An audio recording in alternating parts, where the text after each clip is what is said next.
It's Conduit News Radio with Paul Harrell. About that moral bankruptcy. We have a military veteran, a Republican pioneer in the state of Arkansas. Mr. Gene McVay is on the line. Gene, welcome back to Conduit News Radio. Good to be with you, Paul. And unfortunately, if you broadcast 24 hours a day, you won't be able to cover all of the corruption going on. Yeah, you are exactly right. It's a sad state of affairs, Gene. I've been trying to get to this Jeremy Gillum becoming a lobbyist, articles for a while. I haven't been able to do that yet. Hopefully I will at some point because I do want to talk about it. But specifically with Jeremy Hutchinson, Gene, what are your thoughts on all of this? Do you think he should resign? Well, yes, I do, and I could not be prouder of Terry Rice for stepping forward. And I wonder where our Attorney General. We've only had one Republican Attorney General since Reconstruction, and maybe it's time for Leslie Rutledge to weigh in on these corruption activities. That's a good. I haven't thought of that. That is an interesting angle. Gene, you've been, we always call you a Republican pioneer because you were a Republican in Arkansas when you couldn't be. Is this what you fought for? Is this the best we can do with our leadership? It doesn't seem like. There's a lot of people that are now starting to compare this to the Clinton years. And they're starting to say, because it's just, you have the media covering it up, media being apologists. You have John Brummett that can't really ever say a negative word about Asa. And even when he does it in the context of, well, people say that I'm in the tank for Asa. If I was a true Democrat, an honest Democrat, I'd be kind of upset at John Brummett for not, exposing all of this corruption in the first place. But go ahead, Gene. Well, that's exactly right. And I believe that the common thread that connects the corruption that's occurring right now dates back more than 30 years.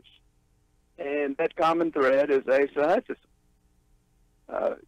You have listeners out there who really don't know the extent of the corruption. While Asa Hutchinson was the chief federal law enforcement officer in the Western District of Arkansas. And according to Ambrose Evans Pritchard, who was an editor with the London Telegraph and wrote a lot of books, he said that Barry Seal was probably the biggest importer of cocaine in American history. Between 1980 and his assassination in 1986, his team of pilots smuggled 36 metric tons of cocaine, 104 tons of marijuana, and 3 tons of heroin. The sums of money involved were staggering. Seal left a number of operational bank accounts. One of them in the Cayman Islands branch of the Fuji Bank had an interest-earning balance of $1,645,433,000. Now this Barry, real quick, Gene. Didn't Tom Cruise, or wasn't there a movie about this recently? Yes, there is. I have the DVD. It's called American Made. There have been books written about it. It's been written about in the Wall Street Journal and other publications across the globe. And it's basically been a huge cover-up. And it involves, the Iran-Contra affair almost brought down the Reagan White House. That's how serious it was. So you're saying that this culture of corruption here in the state of Arkansas, it's kind of, you're getting very specific. But what I have been saying is that, when the people of Arkansas started voting for Republicans over Democrats, they were doing so because they agreed with the issues in the platform. But more importantly, I think they were voting for reform, big-time reform from the way our government here in Arkansas works. And I don't see that there have been reforms. Instead, we have Republican politicians in leadership, it seems, bending over backwards to not call for the resignation of one of their own who happens to be Ace's nephew. Well, it's just the opposite is happening right now. When Winston Bryant was Attorney General, he presented credible evidence they had a special prosecutor back then. I don't know if you remember, Lawrence Walsh was a special prosecutor. And our Attorney General presented credible evidence of gun running, illegal drug smuggling, money laundering, and government cover-ups, and possible criminal conspiracy in connection with the Mena Airport. And 17 months after Attorney General Bryant sent that in, he received a letter saying without explanation that he had closed his investigation. So this goes to the highest halls of government. Yeah, I mean, it makes me want to go back and rewatch that movie. You know what I'm saying? So, yeah, I mean, it's the movie leaves. Go ahead. It leaves out a lot of really, really important facts. We had an honest, honorable Arkansas State Police investigator named Russell Welch, and we had an honorable IRS agent and investigator, Bill Duncan. And both of those investigators had their careers destroyed. Russell Welch was infected with weapons-grade anthrax. Whoa. And barely survived. And then he was ridiculed publicly by the Arkansas State Police leaders. He was transferred. He ended up finally resigning in disgust.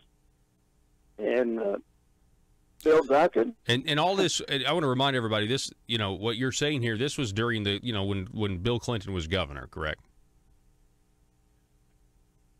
Bill Clinton was governor, and this happened during the when Asa Hutchinson was the U.S. attorney.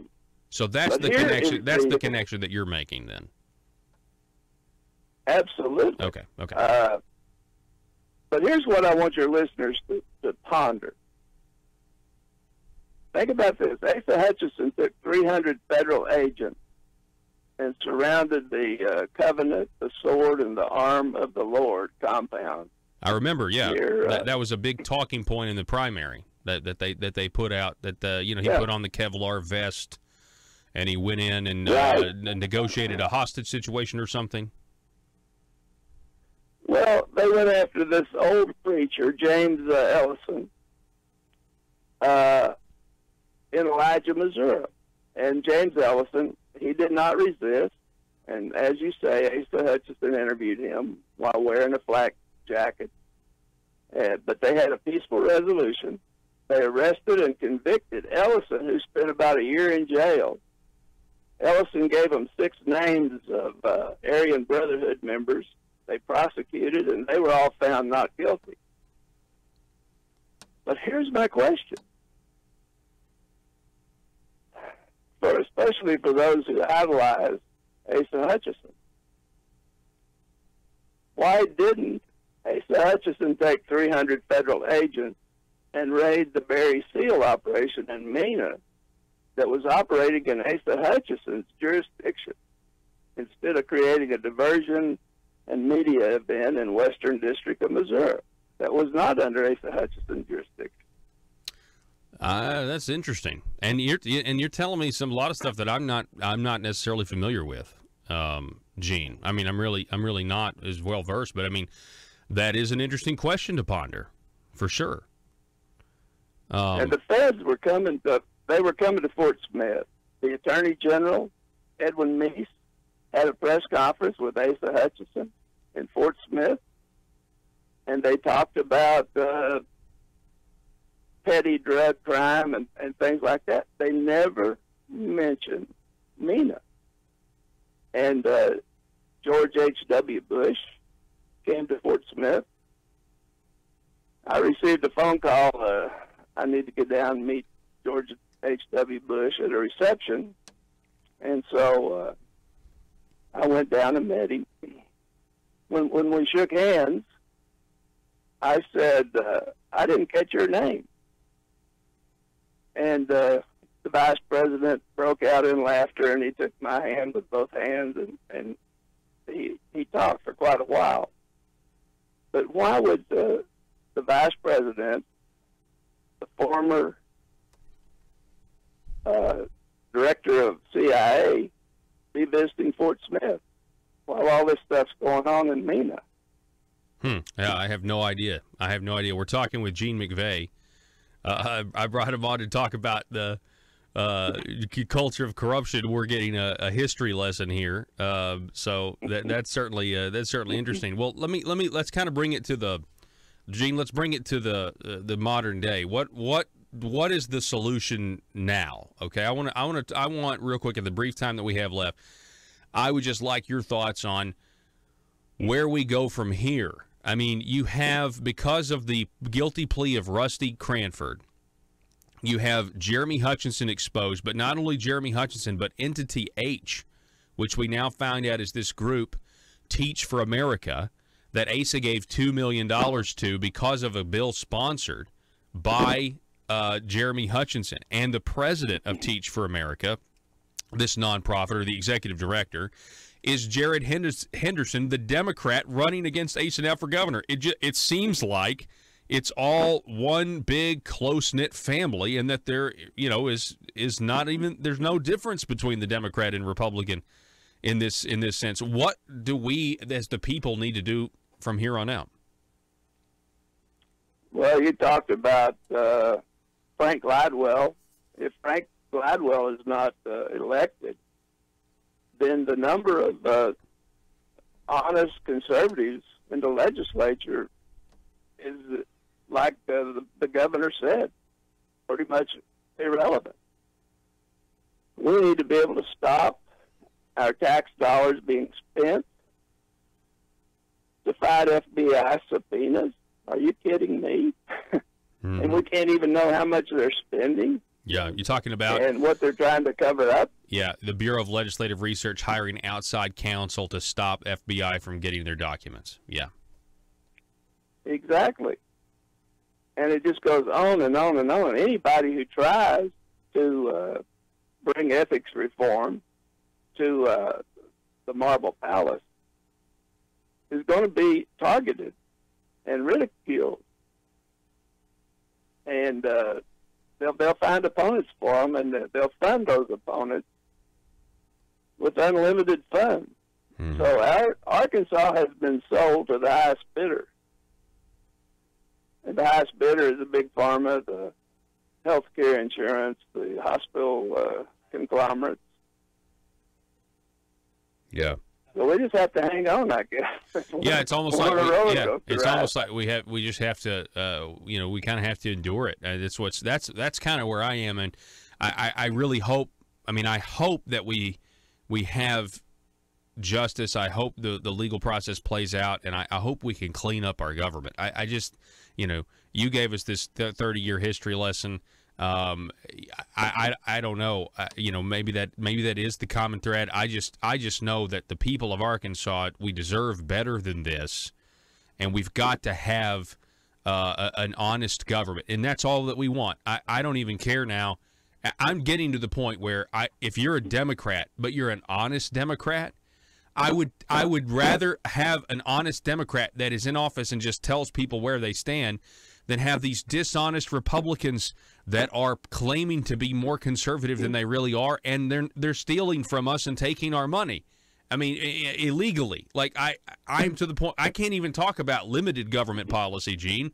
I just want honest government, and that's kind of where we are. And I feel like the people of Arkansas, we deserve an honest government, and I don't feel like, I mean, it's tainted right now. Senator Terry Rice is right. I'll give you the last word, Gene, and then we got to go.